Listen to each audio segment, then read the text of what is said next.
नमस्कार, news for nation देख रहे हैं आप। मैं हूं आपके साथ रश्मि। बिहार की राजनीति में इस वक्त सबकी निगाहें चिराग पासवान और मुकेश सहनी पर टिकी हुई है।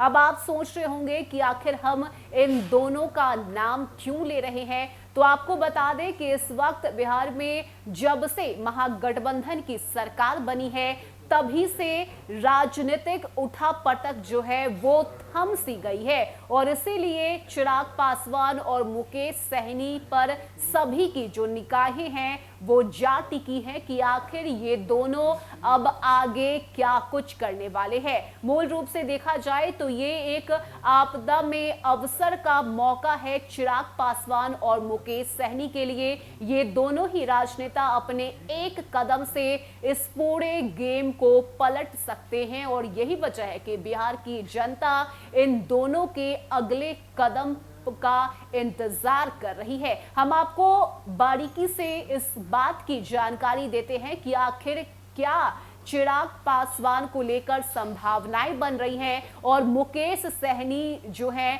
वो अगर आगे एक कदम बढ़ाते हैं तो उससे बिहार की राजनीति में क्या कुछ परिवर्तन देखने को मिल सकता है। बता दें आपको कि प्रदेश की राजनीति में उथल पुथल का दौर थम सा चुका है। नीतीश कुमार के नेतृत्व में नई सरकार ने कामकाज शुरू कर दिया है। राज्य की राजनीति में दिलचस्पी रखने वाले लोगों की निगाहें अब अलग थलग पड़ी पार्टियों पर टिकी हुई है। ऐसे राजनीतिक दलों में चिराग पासवान की लोक जनशक्ति पार्टी रामविलास और मुकेश सहनी की विकासशील इंसान पार्टी है। ये दोनों ऐसे दल हैं जो भाजपा के साथ रह चुके हैं। इन्हें भाजपा के साथ लंबे समय तक काम करने का अनुभव भी है, लेकिन ये आगे क्या करेंगे इसे लेकर तस्वीर कुछ साफ नहीं है। चिराग पासवान पूर्व केंद्रीय मंत्री रहे रामविलास पासवान की संतान हैं। पिता की मौत के बाद उन्होंने पार्टी में बड़ी टूट का सामना करना पड़ा। चाचा पशुपति पारस के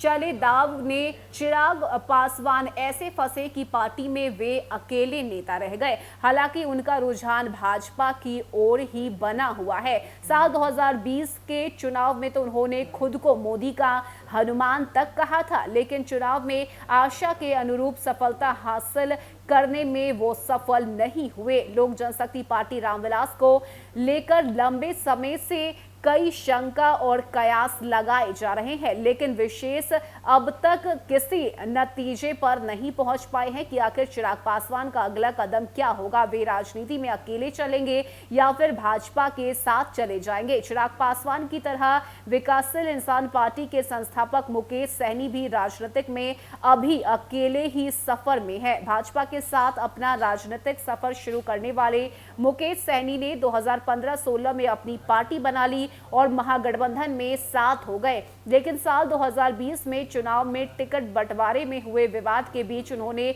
महागठबंधन को अलविदा कह दिया। महागठबंधन से अलग होने के बाद सहनी ने रातों रात भाजपा से समझौता कर लिया और 11 सीटें लेकर चुनावी मैदान में कूद पड़े। हालांकि चुनाव में वे खास प्रदर्शन नहीं कर पाए। उनकी पार्टी के 4 विधायक भी बाद में साथ छोड़कर बीजेपी में चले गए। फिलहाल चिराग और सहनी बिहार में ऐसे नेता हैं जो किसी के साथ नहीं है। लोग जानना चाहते हैं कि चिराग और सहनी का अगला कदम क्या होगा और यही वजह है कि चिराग पासवान को लेकर भी संशय बरकरार है कि आखिर वो आगे क्या करते हैं। क्या वो बीजेपी में चले जाते हैं या फिर जिस डिप्टी सीएम तेजस्वी यादव को वो अपना भाई कहते हैं उनके साथ जो जोड़ी है वो बिहार के लोगों को देखने को मिलती है। वहीं दूसरी तरफ मुकेश सहनी की बात करें तो मुकेश सहनी भी जो है वो बीजेपी से धोखा खाए हुए हैं। इस वक्त अकेले अपने सफर को तय कर रहे हैं और यही वजह है कि इन दोनों के